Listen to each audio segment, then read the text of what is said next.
Joining me now is the Australian's Environment Editor, Lloyd. Graham, it's great to see you tonight. Stephen Anthony has written in today's AFR questioning the rush to replace reliable power with intermittent renewables in the name of net zero. Is this the biggest risk right now, shutting down coal-fired power stations without first building adequate baseload capacity? Yes, well, good evening. Certainly, it was a very informative article which drilled down into the engineering and physics of the transition that we're trying to achieve, and really explained why it's not an apples with apples comparison. And there's a lot of unknowns in the transition that are being made. That, to a large extent, is why things are more difficult and taking longer than was expected. And really, that's what you need to understand, that these are quite different systems, and there's a lot of unknowns about a renewables-only setup. Well, I mentioned at the top of the show that the Australian Energy Market Commission has abandoned its promise that renewables would drive prices down, and it now expects that real prices to rise by 13% in this decade. When you read that, does this mean that the underlying assumptions that we've all been told behind Labor's energy policy have initially been flawed? Well, it certainly tells you that there was a lot of optimism in what they thought would happen, and that has collided with reality. We've been promised now for years that increasing the amount of renewables in the system will drive prices down, and that's against the evidence, because the places that have the most amount of renewables in the system also have the highest power prices, and that's not only South Australia, that's overseas as well. Yeah, it was all big rosy stuff, and it's colliding with reality. Well, I really think as of today, when this energy subsidy now is over and it starts to put more pressure on households and businesses, I feel as though the door is now really going to fly open to expose just how expensive this energy transition really is. Well, I think that's the case. I think for the past while, we've moved the cost of the transition off power bills onto consolidated revenue to try and hide the increase, and really in the expectation that things would get better and there'd be a smooth transition. But that's not proving to be the case. The confidence is dissipating that that is going to be the case. So the future is higher energy costs.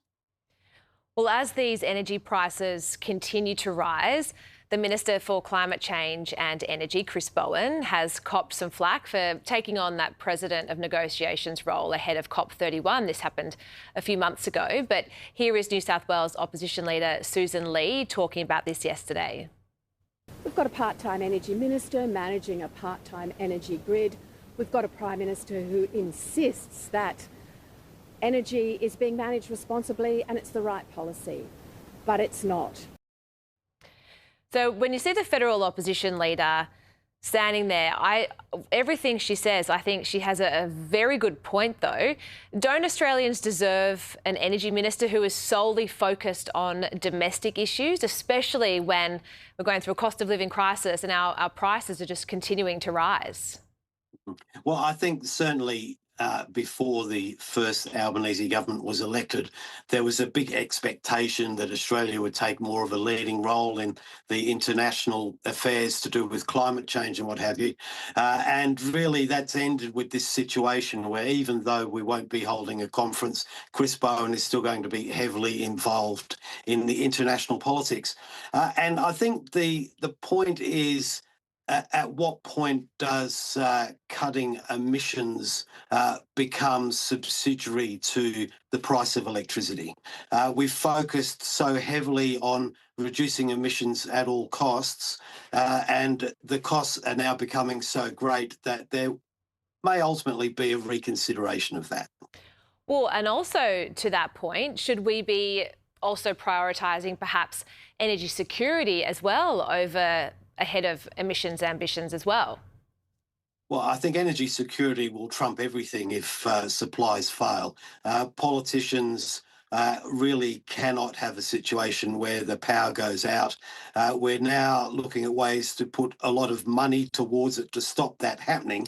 But if it does happen, then there'll be no forgiving the politicians that were responsible for it.